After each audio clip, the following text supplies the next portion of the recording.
I was born ready. Miss, ano ba? Mr. or it? What's up, pageant fans? I'm with...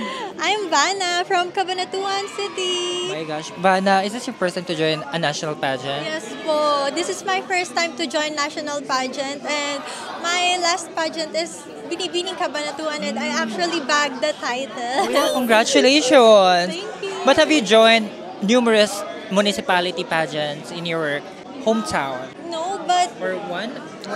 Ilan? Mga... Binibining Cabanatuan is my first local pageant po. And actually, I joined 2 times. And sa first join ko, I am Culture and Heritage. Then the second time I joined, I grabbed the title na po. Diba, redirected ka after second attempt, diba? You finally won the major title. Congratulations. Thank you so much.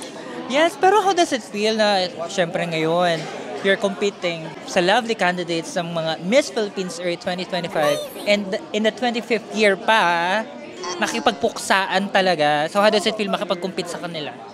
Alam nyo, super unexpected na makakapag-compete po ako sa national pageant kasi as in, since bata ako, hindi ko makita yung sarili ko na magiging beauty queen and yeah. And, Ganda mo ha? super, Ganda-ganda mo kayo.